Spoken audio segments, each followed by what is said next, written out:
Morocco vs. Brazil, the tactical battle. Brazil against Morocco, two football cultures. One built on attacking freedom, the other built on tactical discipline. Brazil is known around the world for creativity, the skills, the goals, the individual brilliance. But Morocco has shown that football is not only about having the biggest stars, it is about organization, it is about understanding space, it is about knowing when to attack and when to defend. This match is fascinating because Brazil wants to create a football game full of chances. Morocco wants to create a football game where every mistake matters. The question is, can Brazil's attacking talent break Morocco's defensive system? Or can Morocco's structure stop one of football's greatest attacking nations? Today we analyze the tactics behind Morocco versus Brazil. Not only what happened, but why it happened. Before talking about tactics, we need to understand the identity of both teams. Brazil traditionally plays with an attacking mindset. The idea is simple.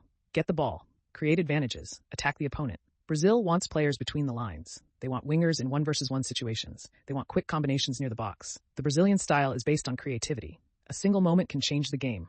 A dribble, a pass, a movement, a shot. Morocco's football is different. They are not trying to dominate with endless possession. They focus on controlling the important areas. They defend as a unit. They move together. They wait for the right moment. Their biggest weapon is transition, winning the ball and attacking before the opponent can organize. The first tactical battle, Brazil's attack against Morocco's defensive shape. When Brazil has possession, Morocco usually creates a compact structure. The lines stay close. The midfield protects the defenders.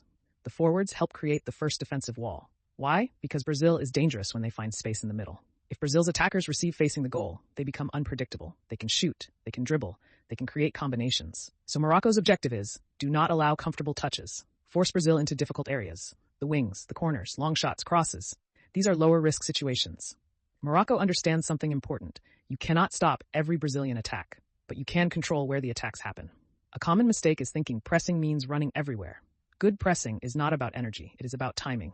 Morocco chooses specific moments. Example, a Brazilian defender receives the ball. His body position is facing his own goal. This is the perfect moment. The pressure arrives, the passing options disappear. The opponent becomes uncomfortable. Another example, Brazil plays the ball toward the sideline. The sideline becomes an extra defender. The attacker has fewer options. Morocco closes the space. This is intelligent pressing. They are not chasing the ball. They are controlling the opponent's decisions. Now let's look at Brazil. How do they try to break Morocco? The first idea is creating overloads. An overload means creating more players in one area than the opponent has defenders. For example, Brazil's winger stays wide. The fullback moves forward. The midfielder comes closer. Suddenly there are 3 players attacking one side. The purpose, create confusion. Force Morocco to choose. Follow the winger, follow the fullback, protect the middle. Brazil wants defensive mistakes. They want one player to leave his position, because one small gap can become a big opportunity. Brazil's attack is not only about individual talent. Movement creates the chances. One player moves toward the ball, another player runs behind. The defender has a decision, follow the player or protect the space. This is called creating a dilemma. Brazil tries to create these situations constantly. They attack. Half spaces, wide areas, spaces behind defenders. The half space is especially important. It is the area between the center and the wing. Modern teams love this area because it creates many options. A player there can cross, shoot, pass, combine. This is probably Morocco's biggest weapon, the transition phase, the moment after winning the ball. Many teams are vulnerable here. Why?